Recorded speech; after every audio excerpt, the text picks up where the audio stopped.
Hello everyone, आज की इस वीडियो में हम पढ़ेंगे बीसीए का introduction to database management system. हम ब्लॉक 1 का यूनिट 3 पढ़ रहे हैं। इससे पहले हम यूनिट 2 तक कवर कर चुके हैं।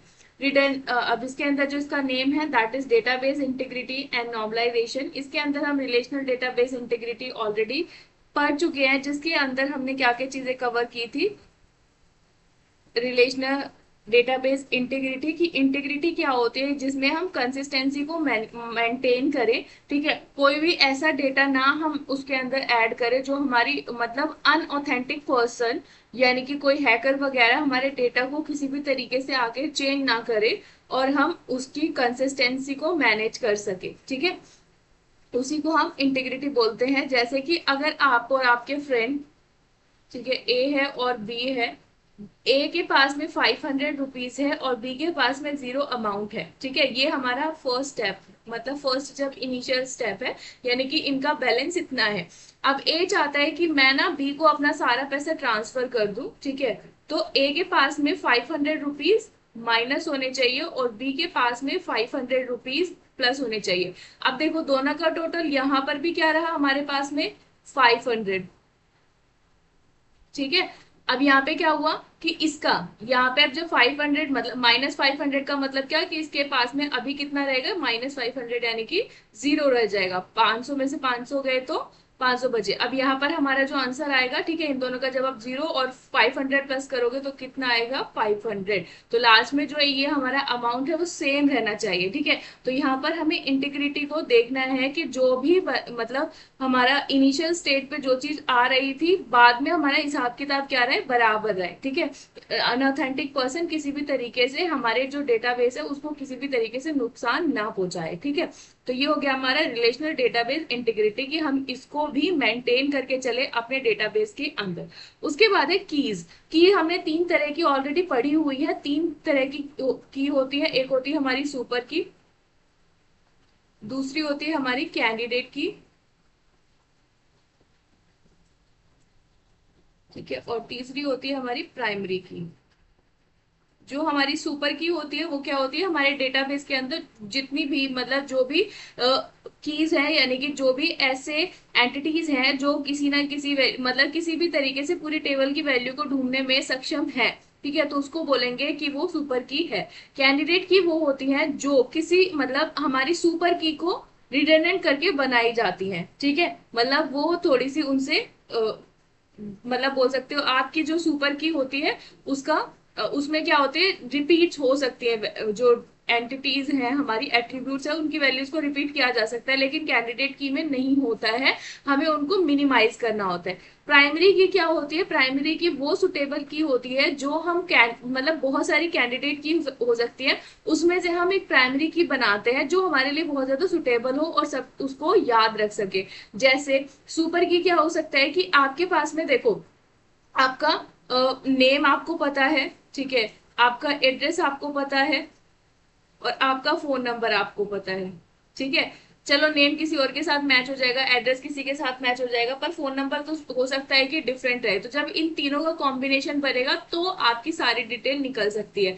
तो ये हम बोल सकते हैं कि ये हमारा क्या है, सुपर की। ठीक है, या फिर डेट ऑफ बर्थ मान लो। अब यहाँ पे जब हम कैंडिडेट की बताएंगे तो यहाँ पे क्या आ सकता है, वैसे रोल नंबर, जो सिंपल रोल नंबर भी क्या हो जाएगा हमारा एक सुपर की हो जाएगा, और इन तीनों को मिलाकर भी एक सुपर की बन सकती है। अब कैंडिडेट की क्या हो जाएगी, जो इसमें से मिनिमल हो। ठीक है, जैसे रोल नंबर हो गया।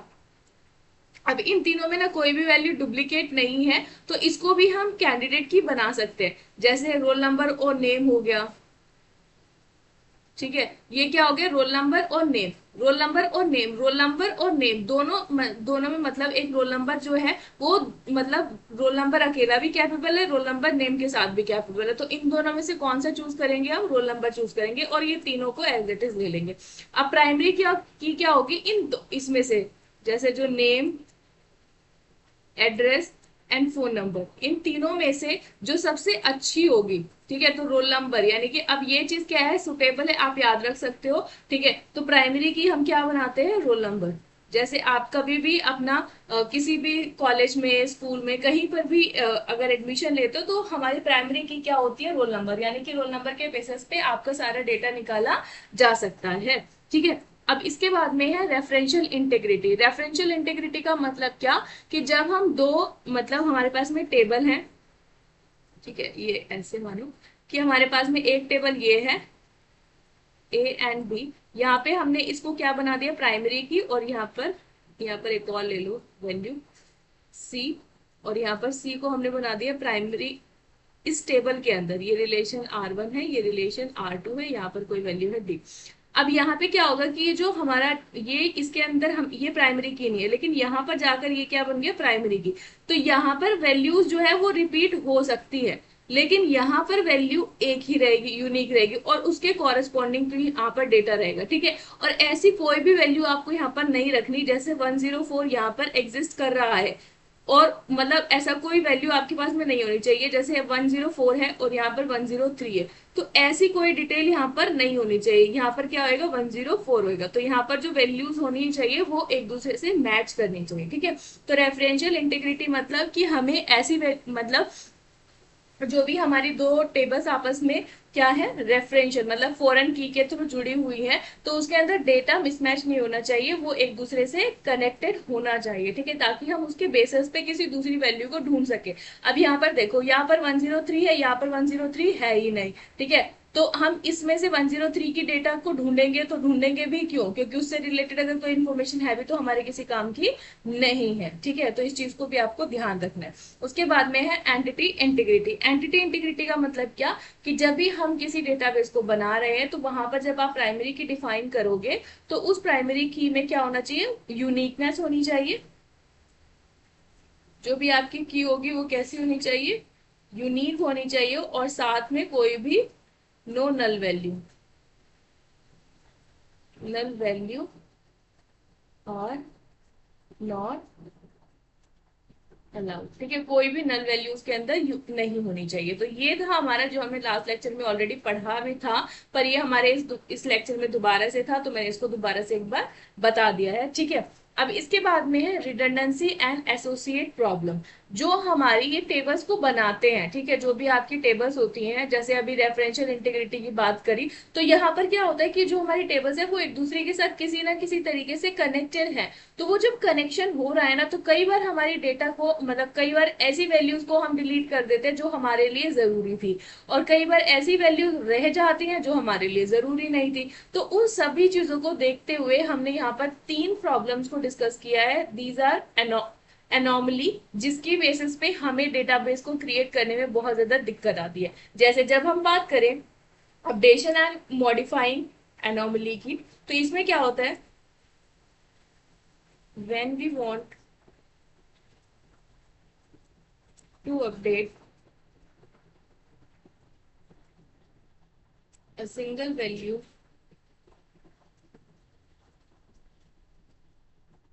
which is data या value, but it must be done at all copies, ठीक है। अपडेट एनोमली का मतलब है, जैसे ही आपके पास में दो जो डेटाबेस है वो आपस में एक दूसरे से कनेक्टेड है, तो जब आप एक को मतलब एक में से कोई चीज डिलीट करोगे, तो दूसरी में वो चीज अपने आप डिलीट हो जाएगी। तो इस चीज का भी आपको ध्यान रखना है। इसका एक एग्जांपल आप ऐसे देख सकते हो, जैसे आपने एक डेटाबेस में कुछ ये ले ली, एक टेबल ली आपने, ये हमारा रिलेशन R1 है, ये हमारा रिलेशन R2 है, ठीक है। इन दोनों में कुछ डेटा है, ये हमारा A है, ये B है, और एक और ले लेते हैं यहाँ पर C, चलो ठीक है। यहाँ पर हमारे पास B है और यहाँ पर हमारे पास D है। इसके बिना भी काम चलता है साथ। A में हमने कोई वैल्यू ले ली, 0 1 2 3 कुछ भी ले लो, ठीक है, रोल नंबर के अकॉर्डिंग 10 20 कर लो, चलो 10 11 12 13। अब A B C D यहाँ पर कुछ वैल्यू है, कुछ कॉमन भी हो सकती है। अब यहाँ से क्या करना चाहते हैं, B C D, और E है, यहाँ पर F है और G है, और यहाँ पर A भी ले लो, A के रिस्पेक्ट में वैल्यू है G। अब यहाँ देखो, अगर आप कोई वैल्यू डिलीट करना चाहते हो, जैसे अगर मेरे को यहाँ से डिलीट करना है ये 10 वाली इंफॉर्मेशन, तो मैं ना डिलीट ये वाली रो करना चाहती थी, बट इसके रिस्पेक्ट में यहाँ देखो, ये जो A वाली चीज है, वो भी यहाँ से डिलीट करनी ही पड़ेगी, क्योंकि ये डेटा मिसमैच हो जाएगा। तो यहाँ पर अपडेट एनोमली से रिलेटेड प्रॉब्लम आएगी। अब यहाँ पर चलो, अगर आप मतलब अभी हम डिलीट नहीं करें क्योंकि हम अपडेट की बात करें, तो अगर मेरे को सिर्फ ये वाला डेटा जो है अपडेट करना था, यहाँ पर मुझे ए की जगह पे सी करना था या डी करना था या ई करना था, तो ये क्या करेगा, इसको भी यहाँ से रिफ्लेक्ट करेगा। मतलब एक टाइम पर एक चीज, एक डेटा को आप चेंज करोगे तो दूसरे को भी मॉडिफाई करना ही पड़ेगा और वो अपने आप हो जाएगा। अगर नहीं हुआ तो आपको बाद में डेटा को ढूंढने में दिक्कत आएगी, क्योंकि अभी आपने ए के बारे में जो इन्फॉर्मेशन थी वो यहाँ से हटा दी, और यहाँ पे क्या आ गया, हमारे पास ए ऑलरेडी एग्जिस्ट कर रहा है। इसको एक और एक भी एग्जांपल से समझ सकते हैं। जैसे 10 रोल नंबर का नेम जो था वो था पहले, ए से अंजलि था। अब उसको हमने मतलब उसकी जगह पे उसने नाम कटवा लिया और दूसरा बच्चा वहां पे आके बैठ गया, तो उसकी जगह पे हमने उसको वो वाला रोल नंबर दे दिया। ठीक है, उसका नाम है कुछ भी चिंटू। अब उसकी जगह पे यहाँ पर भी हमें क्या पढ़ना पड़ेगा कि चिंटू, यहाँ पे चिंटू का नाम आना चाहिए, अंजलि का नाम हट जाना चाहिए। ठीक है, अगर ऐसा नहीं हुआ तो यहाँ पर हमें दिक्कत आएगी। तो एक साथ में दोनों टेबल को अपडेट करना पड़ेगा, अदरवाइज हमें हमारा डेटा जो हो जाएगा वो मिसमैच हो जाएगा और उसकी वजह से हमें प्रॉब्लम आएगी। तो यहाँ पर हमने बात की अपडेट एनोमली की। अब बात करते हैं हम इंसर्शन एनोमली की। इंसर्शन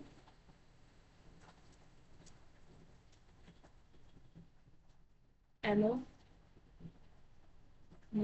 ठीक है, यहाँ पे जब हम इंसर्शन की बात करेंगे तो वही चीज कि अगर आपके पास में कोई डेटा एग्जिस्ट कर रहा है, उसके अंदर आप दूसरा डेटा इंसर्ट करना चाहते हो, तो वहां पर भी हमें दिक्कत आएगी। ठीक है, जैसे इसी का एग्जांपल ले लेते हैं, पहले इसकी डेफिनेशन लिख लेते हैं। When certain data attribute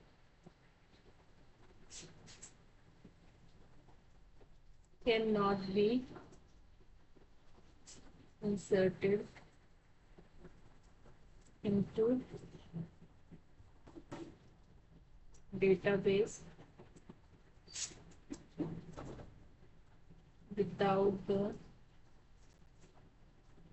presence of the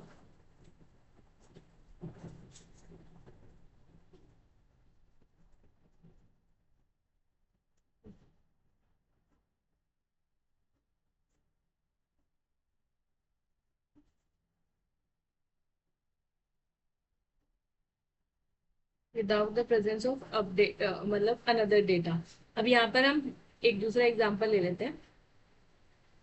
जैसे आपके पास में ए और बी कुछ कॉलम्स हैं, ठीक है, यहाँ पर हमने 1 2 3 कुछ डेटा डाल दिया, C D E। ठीक है, कुछ इस तरह की इंफॉर्मेशन है, और यहाँ पर हमारी ये वाली जो की है वो हमारी यहाँ पर प्राइमरी की है, इस वाली टेबल में ये वाली प्राइमरी रिलेशन R1 है, और ये रिलेशन इसमें हम ले लेते हैं ईमेल। यहाँ पर हमने ले लिया CD, ठीक है, और यहाँ पे ले लिया B और यहाँ C। अब यहाँ देखो, जब हम कभी इंसर्शन एनोमली क्या होगा कि यहाँ पर हमने इसको क्या बनाया, प्राइमरी की बनाया रिलेशन R2 में, तो यहाँ पर हमें देखना पड़ेगा कि ये जो हमारी ई वैल्यू है वो यहाँ पर एग्जिस्ट कर रही है। ठीक है, और यहाँ पर देखो, यहाँ पर नहीं एग्जिस्ट कर रही है, और यहाँ पर अगर हम कोई दूसरी वैल्यू डालना चाहते हैं, F डालना चाहते हैं, तो अब F की वैल्यू हमारी हमारी यहाँ पर भी तो एग्जिस्ट करनी चाहिए, फिर उसकी डिटेल हमारे पास ऑलरेडी होनी चाहिए। ठीक है, जैसे इसको एक छोटा एग्जांपल दूसरा और एक और ले लेते हैं। जैसे मानो कि हमारे पास में हम एक इंस्टीट्यूट चला रहे हैं। ठीक है, ये रिलेशन R1 है जो सारे रूम नंबर की इंफॉर्मेशन रखता है। ठीक है, रूम नंबर, ये सारे रूम नंबर की इंफॉर्मेशन अपने पास रखते हैं, और यहाँ पर क्या है, रूम नंबर से रिलेटेड कि उसमें कौन सी क्लास होती है, फिर क्लास के बेसिस पे उसमें टीचर कौन सा है। ठीक है, ये हमारे रिलेशन R2 है।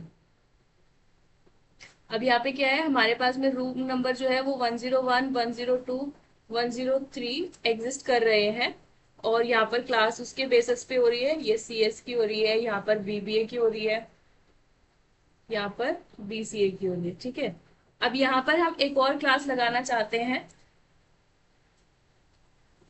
यहाँ पे क्लासेस के बारे में लिख दिया CS, BBA और BCA। ठीक है, यहाँ पर उससे रिलेटेड हमने टीचर असाइन कर दिए। ठीक है, अब यहाँ पे क्या दिक्कत आएगी कि अब मेरे को ना बीटेक एक सब्जेक्ट, मुझे पता है कि एक क्लास तो अभी हमारे पास में हो गई है कि हम हमारे पास बीटेक के बच्चे तो है, और उससे रिलेटेड हमारे पास टीचर भी अवेलेबल है, हमने उसकी डिटेल रख दी। अब यहाँ पे क्या है कि अब मेरे को रूम देखना है कि मेरे अभी रूम हमारा ना बना नहीं है, तो उससे रिलेटेड इंफॉर्मेशन अगर हम डेटाबेस में रखेंगे तो यहाँ पर क्या हो जाएगा, मिसमैच हो जाएगा, क्योंकि क्लासेस जो है वो इस क्लास से मैच नहीं होगी।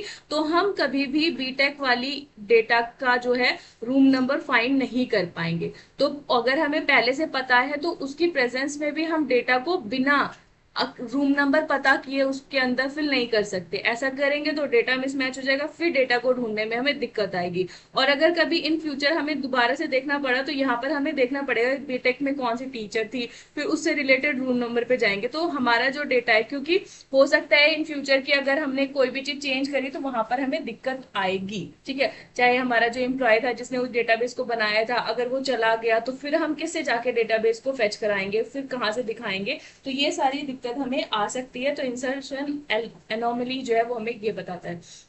उसके बाद चलते हैं हम डिलीशन एनोमली पे।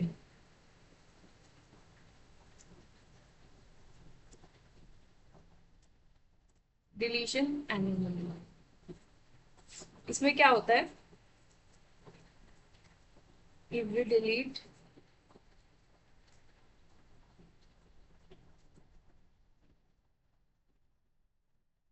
some data, सेम डेटा जो अनवांटेड है,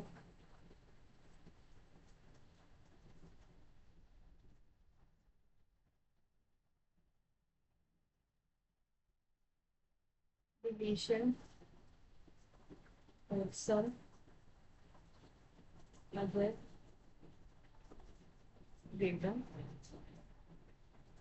वांटेड, कि कहीं पर मतलब हमारे पास वही चीज की दो टेबल हैं, कुछ में क्या है उस डेटा की रिक्वायरमेंट है और कुछ में उस डेटा की रिक्वायरमेंट नहीं है। तो इंसर्शन डिलीशन में क्या होगा कि अगर आप एक जगह से डेटा को डिलीट करते हो तो दूसरी जगह से भी आपको डेटा को डिलीट करना पड़ेगा, वो अपने आप हो जाएगा। ठीक है, क्योंकि हमने इंसर्शन की वजह से वो चीज बनाई थी कि ताकि वो अपडेट हो जाए। अब जब डिलीट करोगे तभी भी दोनों तरफ से डेटा उड़ जाएगा, तो वहां से हमें क्या हो जाएगी, दिक्कत हो जाएगी, क्योंकि हमें एक डेटा जो है वहां पर चाहिए और दूसरा डेटा हमें वहां पर नहीं चाहिए, तो उससे रिलेटेड हमें इंफॉर्मेशन नहीं मिलेगी, क्योंकि एक जगह का डेटा उड़ जाएगा और दूसरी जगह का डेटा बचा हुआ होगा। तो वहां पे क्या हो जाएगी, अगर हम पूरी डिटेल निकालने के लिए बैठेंगे तो वो हमें डिटेल नहीं मिलेगी। तो ये हमारा क्या हो गया, डिलीशन एनोमलीज। ठीक है, इसका भी एक एग्जांपल ले लेते हैं। जैसे ये हमारा टेबल ए है, कॉलम ए ले लेते हैं, बी और रिलेशन ले लेते हैं, डी और सी। यहाँ पे 1 2 3 सेम गई, यहाँ पर CDE ले लेते हैं, XYZ, ये तो सेम ले लेते हैं।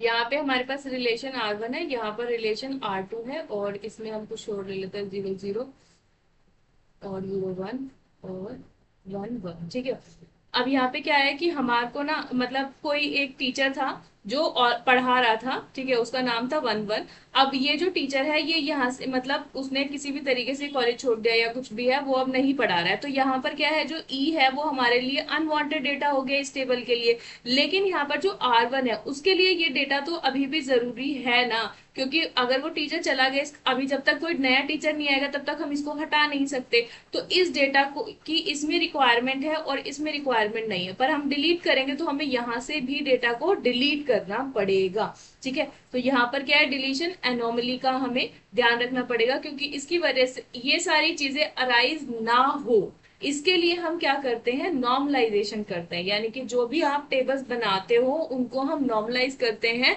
जिसकी वजह से ये जो हमने प्रॉब्लम्स पढ़ी इसको हम पूरी तरीके से तो हटा नहीं पाते हैं, लेकिन फिर भी कुछ हद तक कम कर सकते हैं उन नॉर्मलाइजेशन की हेल्प से। तो यहाँ पर हमारे पास नॉर्मलाइजेशन 4 तरीके के होते हैं, वो अभी हम पढ़ेंगे।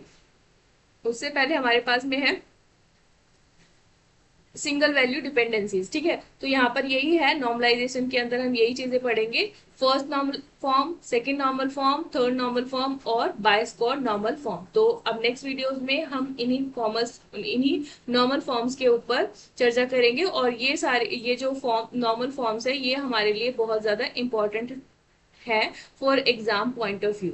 तब तक के लिए थैंक यू फॉर वॉचिंग, मिलते हैं नेक्स्ट वीडियो में।